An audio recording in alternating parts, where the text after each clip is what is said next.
Hello, everyone. I'm Hillary Sloan, and this is Driftwood Conversations. Today's conversation is about sensitivity as a way of knowing and about the long road home to yourself. I'm speaking with Abigail Kochunas, an artist, actor, and energy worker who has found her way from darkness into light through creativity and spiritual practice. Abigail shares her journey from growing up in a spiritually open family in Ohio through years of addiction and entrapment in a cult-like group to rediscovering her gifts as a healer and an artist. We talk about sensitivity, the language of energy, resilience, and what it means to live with an open heart. In this conversation, we discuss heart openings that feel like ER visits, the difference between energy bypass and true healing, and how a dog in a shelter can mirror our fear of losing freedom. It's a story of resilience, but also of remembering, of picking up the pieces of soul we were never meant to forget. Abigail, welcome. Thank you. So give me your full name and what you do. Abigail Kochunas, last name pronounced like a sneeze. My family's been saying that since I was a kid.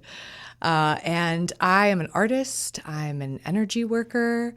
I act, I paint, I write, and I do Reiki and energy work for people and for animals. And I also do animal communication.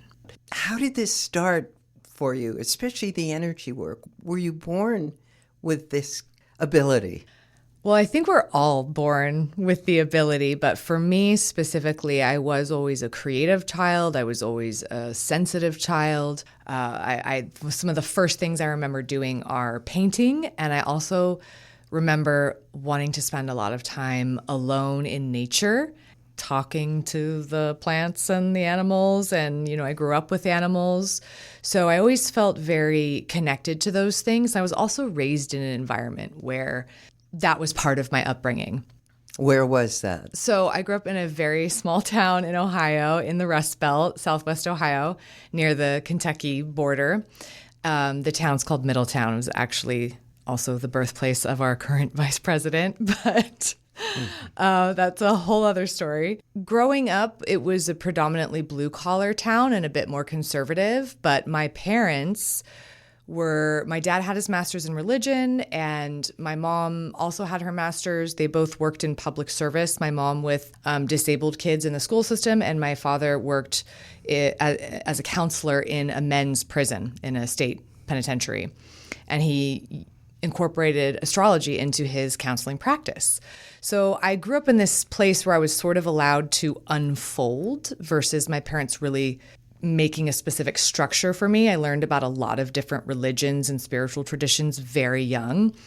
I always joke that I grew up partially Christian, partially pagan, partially Buddhist, because we incorporated all of those practices. We celebrated the winter solstice, but we also went to church on Christmas. His family had been very Catholic. My mother's family, I think, was more Protestant. So I had a lot of exposure to a lot of things, and I was always being taken to art museums, to concerts, to plays.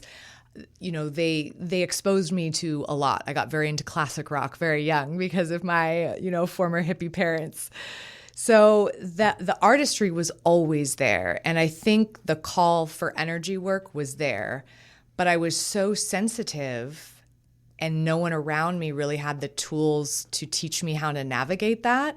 And this was also the 80s and 90s, so I don't know if that was really something that was looked at in children and taught to them how to manage being really sensitive. So I ended up sort of self-correcting that and self-medicating, and I got really into drugs and alcohol very young, and didn't really get out of that phase until my mid-20s. And when I was getting out of that, I was in that very vulnerable state, and lo and behold, ended up in a little bit of a culty situation for almost 15 years. And coming out of that group in 2021 sort of coincided with a spiritual awakening. So I was getting signs from the universe and things that were very reminiscent to childhood experiences. And I started having memories and, logically unexplainable things were happening. And things in my body were going, you need to leave this group, you need to leave this group. And so then when I left, it's sort of like ripping the Band-Aid off, but it's also having your reality completely flipped upside down.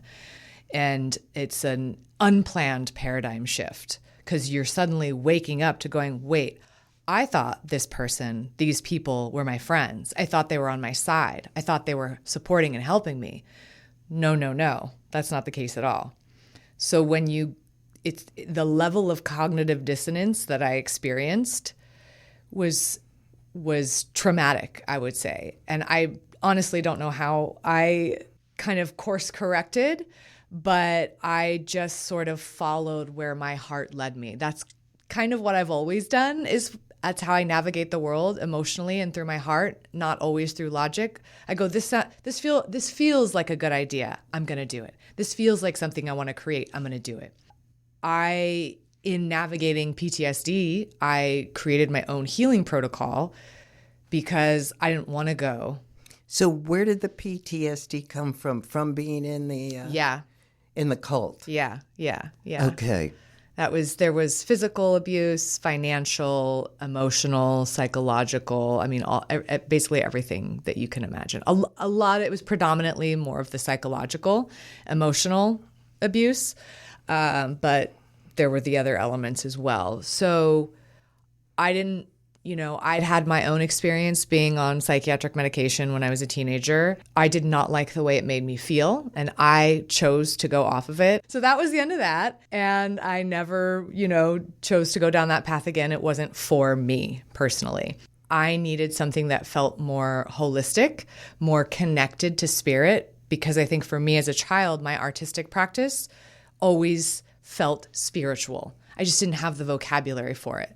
Waking up from that group and kind of going through that PTSD and finding these other modalities like sound healing, like energy work, like acupuncture, I thought there's something here. And I have always wanted to help people. When I look back at my life, I look at how I handled certain situations. And if I could describe my heart, I guess I would say, if I saw someone hurting, I'd always just want to hug them to make them feel better.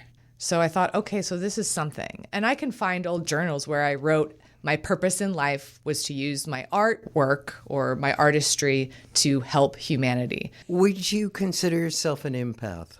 Yes, even though I don't like the word because it's, super trendy. But I've had people tell me because I will physically feel things in my chest. I've had medically unexplained. I've gone to the ER, I've gone to cardiologist, I've had medically unexplainable things going on with my heart. Well, that could be your heart opening too. There's a whole phenomena with that. Oh. So I saw that happen a lot. I've been involved with this since I was a child. And I am an empath, and I don't mind that word. I don't know a better one. Yeah. But as the heart keeps opening, there are times I've seen people think they were having a heart attack. Wow. And it was that strong. And some people actually going to the hospital or doctors, and they couldn't find anything. Wow. Because we have centers in the front and in the back. Mm-hmm. Mm-hmm. Yeah, very well be another opening for you. Interesting. You might write to it or ask your support, your inner self. Yeah. Just as an aside, I had to wear a heart monitor for, a couple of weeks. This was a couple of years ago. At the time, I was, doing my Reiki practice out of like a shared studio at a metaphysical shop in LA. And I walked in one day to one of the other practitioners that I really loved. He was amazing. I'm like, oh, how are you? And he was kind of like, oh, and he kind of lifted his shirt open and he showed me that he was wearing a heart monitor. And I went, and I lifted my shirt and opened it. Before we hit record, you were asking me about the energies. And I think that experience kind of speaks to how we, whether we're consciously aware of it or not, we feel the energies of the collective of the universe. And I know if I'm feeling someone else's grief, or even if I'm feeling my own or the collectives, I will get a heaviness in my chest. I'll get some palpitations. And that's sort of my first cue, like, oh, there's something going on there, but I never thought about the heart opening. And I actually can specifically recall a heart opening that I had last summer. Working with a fellow, practitioner, as me being the client or the student, and him being the teacher or the mentor. And it was a wild heart opening where I suddenly went, oh my God, I love everything. I love everyone. And there were no drugs involved either. That's nice, isn't it? Yes, it's really great when you have that experience sober. What happens for me is so funny. When my partner talks about an illness, I feel it down my legs. I double over sometimes and have to say, please stop talking about this. That's so funny because a couple of weeks ago I had the experience is that I was sitting next to someone that I know well, and he accidentally banged his hand on like a chair or an armrest or something. And he had previously injured his hand, so it was kind of like a sensitive, tender spot. And he went, oh, and I felt the pain shoot through my body. And I went, I'm sorry. What is happening? So all of those things were present when I was a child, but I didn't know that that's what it was. So I look back and I look at all those struggles that I had, and I go, okay, well, all the unexplained illnesses. I used to throw up for no reason. I used to have all these stomach pains and wake up every morning like someone had punched me in the stomach. And, well, it all makes sense now. It does, doesn't it? Yeah. And I think a lot of us are getting to another level of understanding this, and that's what's happening so quickly. Mm-hmm. So it's pretty exciting. I've looked back recently, and it's certain things I just knew. I knew I communicated with something. Yeah, yeah. I knew that my playmates in school would never understand. I knew I had déjà vu, like intensely. Yeah. I woke up one day from a dream and said to my mother, I don't know this word, but I know I believe in reincarnation. And she had no idea how to handle it, even though she was very psychic. Did you find yourself as a kid relating to adults more than people your own age? The adults around me were pretty crazy. Okay. There was so much, the energies fought each other. Okay. So basically, I felt like the stranger in the strange land. Mm. When I found those books, it made perfect sense to me. Like, okay, I don't belong. But then odd things would happen. I moved to New York when I was, 19? Me too. Did you? Yeah, I was 19 and I lived in New York. Yeah. And I loved it. And every so often, I would come out of the fog I was in. And I knew the fog was veils. That I was very clear about. And I'd come out of that fog and something would open. And I'd walk down the street like in love with life. And businessmen in suits would come over and say, oh my God, what's going on with you? You're just beautiful. Radiating. Mm-hmm. They didn't have words back. We're talking about the 70s. Mm-hmm. So there weren't metaphysical bookstores. There wasn't help books in every supermarket. It just wasn't known. Yeah. But I knew. Yeah. It didn't make it easy. And I know what you mean, because there are things that I know, and it's really uncomfortable for me to be around people or to be in relationships, whether it's professional, romantic, friend, family, where they don't get it and they're asking me questions about it, but the way that the questions are posed are almost like a prove it to me type of thing. And I'm like, it's not like, it doesn't work like the rest of the world works the way we understand it. So I know what you're saying. It can be a very lonely feeling because it's hard to articulate almost in human language, but we feel it in our bodies and we know it in our hearts. Did you ever go through a period where you thought you were crazy? Yes. Me too. Probably a couple. Sometimes even still, I'm like, am I losing it right now? Should I? it's so in the public eye right now that I'm not feeling that anymore. Mm-hmm. But for years, I would go in and out of phases of thinking, they're going to lock me up. Because you can't feel all of this. Yes, I've had experiences that, and it just depends on the paradigm you're looking at it through. Are you looking at it through a spiritual paradigm, or are you looking at it through a psychological paradigm? In psychology, they call it disassociation, as a result of trauma. In shamanic tradition, it's called a soul fragmentation or soul loss, where a part of your soul fragments off in an effort to protect you. And so same thing, two different paradigms. And so there's been a few times where, I could call it a mental breakdown. I really did feel like I was losing it. I felt like I wanted to die. I didn't literally want to die. I just wanted the experience I was having in my body in that moment to end. What I realize now is that was far more spiritual. And this may be a fringe idea for people, I don't know. But I think that there are energies of light in this world and there are energies of dark. And there's a lot of things that aren't discussed. And I see also in this world of energy work and things that people get very enamored by the specialness of it, or that it's a cool party trick or a novelty. And I'm like, it's not that at all, because there are major, I don't want to say consequences, there's a different word, cause and effect if we're just looking at universal law. So it's something to take very seriously and not lightly. And I've had experiences and I've had memories since having my own soul retrievals of experiences with darker energies, with entities. And I will, just based on my own experience, no one else's, 100% feel that a lot of what's labeled as mental health is actually an attachment or an entity. That's familiar to me too. Yeah. Not just with myself, but with other people too. Yeah, because my training. I've had experiences where these thought loops would come in, and I go, wait a minute, this isn't me. And I didn't know that until I was older, because I went, why am I thinking like I did when I was a teenager, like during those struggles, like that, whoa, like what's going on there? And that was what made me go, this is not mine. Mm-hmm. And once I recognized that, and once I had some other awakening things happen, the floodgates kind of opened, and I went, oh, then all sorts of very weird things happened. And I definitely had some experience with uninvited energies that I've since learned to manage, but it's wild.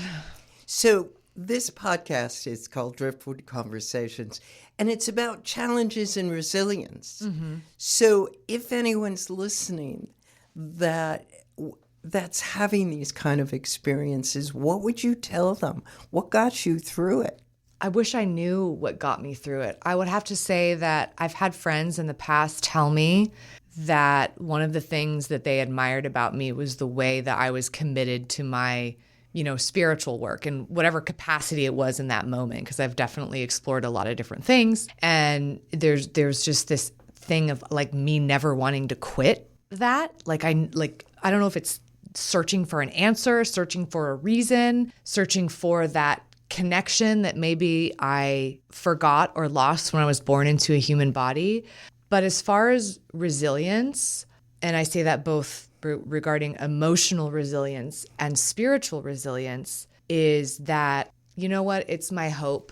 That's what it is. It's my hope, and it's my belief that that love can actually save the world, even though, looking at what's happening right now, it feels very far away. But just, I don't know, it's just been inherent in me that it's like, no, there's a way. Like, we can heal ourselves, we can heal others. I refuse to believe that it's anything but that. So it's an inner knowing that yes. There's more. Yes, thank you for articulating that for me much more easily than I went on about. It's hard to put it to words, but I've been thinking about it, about myself, like, why did I keep bouncing back? Mm-hmm. And I think I always knew. And looking back now at my art when I was a child or younger, I was talking about and creating things that were describing the world we're moving into. Wow. But I had no idea. And very few people knew what I was talking about. And I never developed the skills to put it into the appropriate forms to go out there. Some of it's tucked away in boxes, but it doesn't even matter. I was anchoring something. Mm-hmm. And to understand that now makes everything I went through perfect. Yeah. Well, that's interesting too, because what you're talking about, when you were creating those things, you were anchoring. I think in like our culture today, maybe it's getting more popularity, but you were doing energy work. Like that's why I'm an artist and I do energy work, because to me it's the same thing. They're not separate from each other. So you were doing this artwork and you were transmuting or transforming this energy that was not only helpful for you, but I think it was having an effect on the environment and the energies and the world around you. It was like contributing to the collective consciousness. And so now you're able to go, oh, okay, that's why everything I went through, because I feel the same way. I've never used the word perfect, but I go, oh, I had to go through that really difficult experience. Like I do not feel any vengeance or revenge towards, that former group or the leaders. I still get angry sometimes, but I know absolutely I would not be where I am now and would not have tapped into my power and remembered who I am, because I don't think we find our purpose or find who we are. I think we remember. I agree with you on that one. That's our life journey. We're just coming home to ourselves. So when did you start working with animals? That's a newer thing. So, and the energy work too. I mean, I've been doing this about 3.5 years, and I started working with the animals in 2023 on a volunteer. I started volunteering at this sanctuary here in California in Los Angeles County called the Gentle Barn, and they rescue cows, pigs, sheep, goats, chickens, turkeys. They rescue them from slaughter. They rescue them, maybe it's an owner surrender, maybe it's an owner that's ill, or the animal's elderly, or there's too many health issues or trauma, whatever it is. They give these animals the best life. And what they do in turn is they open up the farm to the public to come and be healed by the animals. So they are basically rehabilitating these animals and going, look at their resilience, and then bringing, whether it's the public or like a private, they do cow hug therapy. They also will bring in private groups, for tours, to just learn about okay, you're a child that's at risk, or you had trauma or this, guess what? Look at this animal that came back from trauma. It's a really beautiful mission. And I started volunteering there. I went just to visit, and I immediately was emotional. I said, can I talk to the volunteer coordinator? And I said, I have to volunteer here. Like, would the owner be okay if I did energy work for the animals? I really want to do this. Went through an interview process, met the owner, started volunteering. And the lessons that I got from those animals, they taught me. I didn't go to like a training school for animal Reiki or even animal communication. They taught me, and I volunteered with them starting in 2023. I still volunteer with them, although it's harder for me to get down there because I live now out here in the Joshua Tree area. After that, I started volunteering at an equine therapy center in Calabasas, and that was incredible. I mean, what I experienced to me is nothing short of magic or miracles. And again, it's something I can't articulate, but now that I've experienced it, I know it. And no one is going to ever convince me that animals don't have feelings, that they don't have thoughts, that they aren't communicating to us all the time, that they don't have soulmates in the form of us humans. Every animal we've ever had in our lives is there for a reason. And they truly are our teachers. So I feel like I owe everything to them. So, yeah.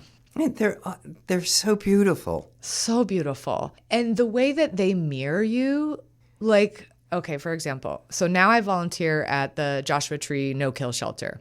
And I mostly work on the dogs. Haven't got to the kitty cats yet. But there was a dog recently that was pulled from a kill shelter that was labeled as aggressive. And I went and sat with him, and he was jumpy and barking and all of that. But I had the privilege of witnessing this animal shift from that to a very calm state, laying down, relaxed within 10 or 15 minutes. And I was like, what?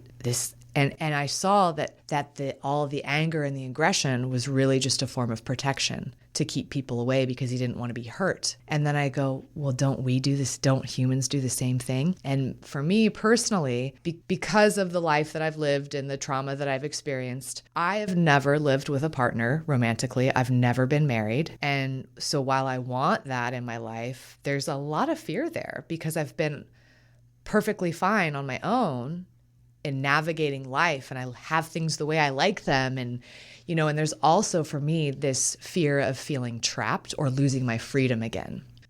As I kind of confront that for myself, I'm sitting with this dog and I realize that the dog, if I sit on the ground across from it outside the kennel and I turn away so I'm not making eye contact, then he responds better, because I'm not so in his face. And as I'm doing this, I notice I'm getting a little frustrated, like, come on, can't you just, calm down? And then I'm like, but that's not what it is, because animals won't respond to you if you have an agenda. You have to go in humble, say, okay, I'm here. I don't need anything from you. You can receive as much Reiki as you want or you don't want. You're in control, and I'll just be here. You can step into this zone and receive Reiki, or you can walk away, and really giving them that autonomy. And so as I'm doing that and I notice myself kind of getting frustrated, I go, oh, wait, is he not the mirror of what I'm going through right now and how I want to push people away, because I don't want anyone to take my freedom, or I don't want, and I thought, wow. And so there's just moments like that where you go, okay. And I once was schooled by a chicken. That I really wanted to hold and give Reiki to her. And she immediately got off of me and was like, I don't want you to hold me. I want to receive it at a distance. And she said, you need to learn to love me at a distance. And I went, because I have a little bit of codependency. I'm a recovering codependent. So, they're pretty magical. They're very magical. So let's talk about the other forms of art and spiritual healing that you do. You're also an actor. Mm-hmm. How long have you been doing that, or have you been in movies? Oh my goodness. So I mean, unofficially, I started acting as a kid, but officially I started acting. Well, first I started modeling professionally when I was 14. My whole plan was to foray that into acting, but I think due in large part to, again, being sensitive and living in New York, not nervous system, psychic senses, not equipped for that. And so I really struggled with substance abuse there. And I worked while I was there. I was in some magazines, did some runway, also did a lot of catalog work in Atlanta. But ultimately, I was just too messed up from all the drugs and the alcohol. So I was like, you know what? I'm done. I don't want to be in entertainment. I'm gonna go to college. I'm gonna be a writer and a director. So I went to college, finished college. I went, no, I still want to be an actor. So that's when I moved to LA. And what's interesting is that group that I was in was an acting class. I've done an extensive amount of theater, classic stuff, Shakespeare, worked on a lot of great material, Tennessee Williams, Chekhov, a lot of those things. And I've worked on TV and I've done some short films, but there's this, I was discussing this with a friend the other day. There's a little bit of grief because while I love acting, there's a lot of pain and trauma around it for me. Let me get clear on something. Yeah. You said, so the group you were in was an acting class? Yes. Okay, so the cult group was an acting class. That was also linked to Scientology. So I was sort of in a group within, it was like a within. It was like a double whammy.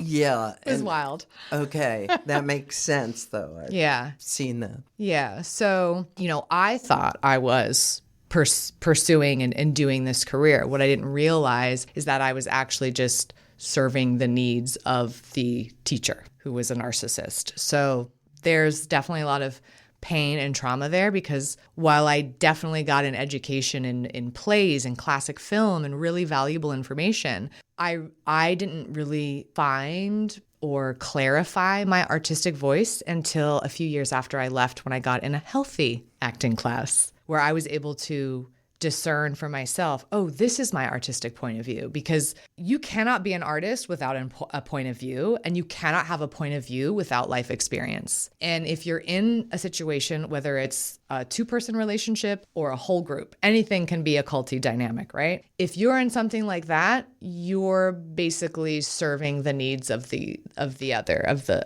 dominant person. And so you're not actually experiencing life, because your life is controlled. Maybe what you eat, maybe how often you sleep, where you work, how you work, who you associate with outside the group. All of those things, a lot of those things for me were controlled. So, I didn't go home for Christmas for 13 or 14 years. Didn't go on vacation, didn't travel. It was just work, work, work, do plays, go to acting class, go to auditions. And also being in a state of like fight or flight, think about where your energy's at. Like, how many jobs can you actually book? So there's definitely grief there of like, could things have gone differently for me if I hadn't been in that group? But also, I am where I am now. And again, I love acting, but I've seen also the sort of the game and the structure of the way Hollywood is set up, the entertainment industry is set up. And I learned a lot of that even when I was modeling in New York. And I really struggle with the integrity of the industry. Like, I don't care to do a commercial for Coca-Cola or a pharmaceutical company, because it's just poison, for one. So I feel like that goes against my artistic integrity. So I want to do things that help. I want to work on projects that have a positive message and that are more artistic and less commercial. So I'm in this space right now of actually defining for myself, what does acting look like for me moving forward? Without the concept of, you got to hustle 24/7, you got to audition, you got to do this, you got to do workshops. There's a lot of that there. And the whole dynamic even of and the mindset of a lot of actors that I know in LA is you're auditioning, now everything's on tape, you don't hear anything back. So there's a lot of this like screaming into the void feeling, and auditions come in last minute. The turnaround times are tight. So you have to, whatever your schedule is, you have to throw everything out the window and handle this right now. I don't do well with that structure. That's very difficult for me. I have ultimately had to ask myself, what is the type of lifestyle I feel comfortable and safe in? What helps me feel like I'm thriving? So I'm sort of going, where does this acting fit for me? But the writing, obviously, I write on Substack. I love writing. I've written poetry since I was a young girl. And, part of my trauma recovery was returning to my first love of painting. And I painted as a process of transmuting my trauma and getting my power back. And so all that started in 2021. And so it was very much a remembering of my former self, maybe a reconnection with my inner child. I don't know. Where were you during COVID 2020? I was in LA. And you were separate from everybody, or were you still? Yeah, so that's kind of how a lot of people left that group during COVID, because we were no longer in the theater with this teacher, this mentor. We had to go on Zoom. And suddenly, instead of being in the same room where our phones were off and in a basket, we were now on Zoom.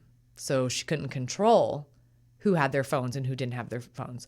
She couldn't control people going, that seemed kind of harsh. That was sort of weird. So it's like the facade started to crumble a bit. And because people weren't working and everyone was forced to have all this time alone doing nothing, that gives you a lot of time to think and decompress. Because when you are kept in a state where you're not properly sleeping, where you're not properly eating, where you're just going, you don't have the time to go, wait a second, something's not right about this. So COVID, as awful as it was literally a blessing, and it saved me. I think it did a lot of that for a lot of people. It broke up things. It broke up marriages and work situations. And I'm beginning to really appreciate those times that seem very difficult are gifts. Yeah, I'm at that place too. Yeah. Without like the spiritual bypassing part. What do you mean spiritual bypassing? So This is a conversation I was having with someone earlier where you kind of just love and light your way through life. And if someone's having a struggle or a difficulty and someone then says, well, just raise your frequency. And you're like, okay, hold on, you're skipping some steps here. Like, you can't just ignore your anger or your trauma or your grief or your shame or whatever. You have to address it all. You have to acknowledge it. You have to feel it. And then you have to find a healthy way to process it. Right. Absolutely. You have to be in the body. You cannot go up. I tried that. Didn't work. No, it doesn't. When you hang out in the upper chakras and you just, nope, because the majority of our trauma is stored in our lower chakras. I tell so many clients this. I'm like, please slow down. Address being in it, because we're in a human body. We can't ignore it. Absolutely. What are you doing now? What is your work? You live in Joshua Tree. How did that happen? And then what is your work now? Okay, well, I love the desert. When I was 18, I moved to Santa Fe, New Mexico, so it's no surprise I'm here now. I started coming here in 2019 for solo hiking trips in the park. I'd come every year on my birthday just to sort of hear myself, hear my truth, and hear the universe. And it just felt different out here, which I'm sure you understand and agree with. And when I was driving back from my birthday trip in 2024, I got the clear message, you need to move here for 2 years. And I go, how am I going to do that? Like, I'm still recovering from, COVID and because prior to COVID, aside from, the acting game hustle, I was also bartending as my side job. And that was an industry I definitely did not want to go back into. So I was trying to find this new, okay, well, how do I support myself, right? And then the fires happened. Well, I had a friend, also a very close friend, that moved out here in January. And I'd already had a friend that had moved out here in April of 2024 around my birthday. So now I had community out here. And I was just like, what's really important in life? How do I make this? So, my preferred form of meditation is shamanic journeying. So I did a journey to my guides and I said, I don't know what to do. How do I get here? I don't have the money to move. And they said, keep moving forward as if. And I went, okay. So, part of my income is I do design consulting work, graphic design, writing for all types of people, mostly small business owners. I said, okay, well, I'm going to have to close out these contracts with these people. I'm going to have to start looking for work. I'm going to sign up to do some, markets out here because I've sold a lot of my artwork at makers markets or farmers market in LA. So I thought, let me get established out there. So I started moving forward as if. And some miracles happened and the money came in and I moved here. And then I went, what did I just do? So it's been an adjustment period, but it still feels like the right decision. And I feel more settled here, every day. So right now, my art is in 29 Palms at an art studio, which was great that they wanted to keep it there and show it there because that opened the door for me to, it created space for me to make more. So now I'm working on more pieces. I'm really, really getting into helping these doggies. So I don't know what that's going to evolve into beyond the volunteer work. And then my energy work practice. I have clients remotely that I work with all over the country. But I've started to get clients out here where I just go to them and I, work with them in their home, or people that I know from LA, referrals. They go, okay, we're having a group come out at this. Can you come to our Airbnb and do readings or a group meditation? So that's sort of what it's evolving into. I'm just trusting and following it and seeing, okay, what's happening? I've got some of my, potions that I make in a few of the retail locations out here. So my hand is in a lot of pots. Sounds good. Yeah. How can people find you? So I am on Substack. This Awakened Life is my Substack. I think it's just Abigail Kochunas, whatever the Substack site is they give you. And then my website is sacredhealingartla.com. And then also I'm on Instagram, and that's sacredhealing_art. Do you have any sense of what the future will bring? I have no idea. And I'm okay with that. I'm okay with that. I think it goes back to what you said about the inner knowing. I have this feeling and this knowing that something is shifting and something is coming next. And it's going to be the culmination of a lot of the things that I've done. And it feels that it's going to be very outside the box. And I'm just going to be kind of carving my own path in that sense. So, did you ever get back in touch with your family and visit? Yeah, actually, my parents are coming to visit me next week. So, great. It's been interesting. When I left that group, a number of former students, we went on record in an article in the Hollywood Reporter and spoke out about it. And I had done other podcasts around that time, just sort of advocating and providing education for, hey, these are the signs to look for, because it can happen in corporate. It can happen in any realm, right? Through that process of my own healing, I've actually been able to heal my relationship with my family a lot. And I feel much closer to my parents and my brother and his family than I have in a very long time. So, and I still feel like there's work to go, but yeah, I see them more often, and it's been really beautiful. Do you work with young people? Yeah. Like how young? Like kids? Mm-hmm. I love kids. I tutored kids and nannied for kids during the pandemic. I tell you, when I list what I've done in my life, it's very strange. I guess they call it a portfolio career. I don't know. But I love children for the same reason that I love animals, because they're so pure and open. And there's a part of that innate innocence and naivety that I have that I see in them. And so I feel like I connect with them very purely. But yeah, I do work with kids. They typically don't need as long of a Reiki session. Same with animals, because it's a smaller body that you're working with. And also it's really hard to get animals or people little kids to sit still. So you just work with them how they are, You gave me a couple of sites where to find your work. Mm-hmm. Is there any difference between looking for you as an actor to looking for you as a Reiki healer? Well, if you're looking for me as an actor, that would just be IMDb Pro. I mean, all my representation contacts are on there. And, it was funny. I wrote something on Substack last week about success, because I have this. Oh, I read that. Yeah.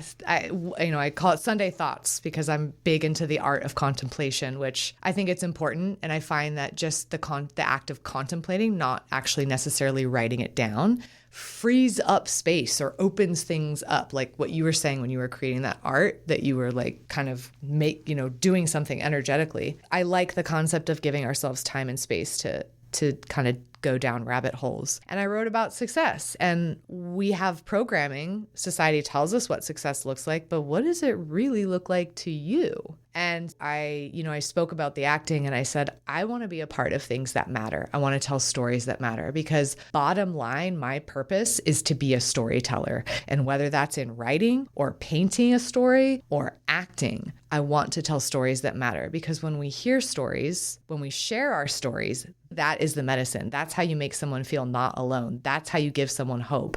That's how you bridge divisiveness that we have so much of right now. I don't know how I knew as a little girl. I was very confused by war and fighting and, differences because of a religion or a race. I just didn't understand it, because I only saw the sameness. So. And what do you mean by that, the sameness? I guess you would call it maybe the interconnectedness or oneness, but I don't. It's like, yes, you may look differently. You may do something different. You may work at a different field than I do, but it doesn't mean we both haven't experienced loss or trauma or joy or, any of the other human experiences that we're all going to have. And there's just so much separation that it hurts my heart. Like, I'm getting emotional right now. You were just asking me, how can people find you as an actor versus Reiki work? IMDb for acting. If you want energy work or to look at my artwork, that's the Sacred Healing Art website. And I sort of bridged the gap on my Substack where I kind of write about everything. Well, congratulations on being in this very sacred. I'm so happy. Thank you. And good luck with your endeavors. Isn't that a good word? Yeah. Because it feels like these are expressions that are coming out. Mm-hmm. And that it's like a little sunshine. So, and we need more sunshine. We do. And we need sunshine that knows what it's like to be in the dark.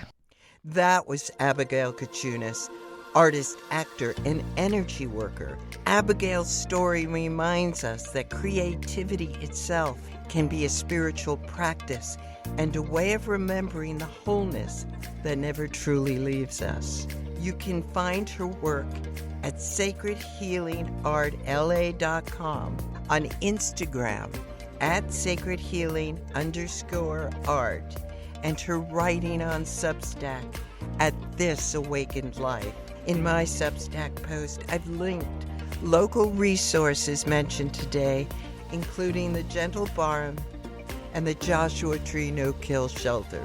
If you love this episode, share it with one person who will appreciate it. Ratings and reviews help new listeners find us. I'm Hillary Sloan. This is Driftwood Conversations. Thank you for listening.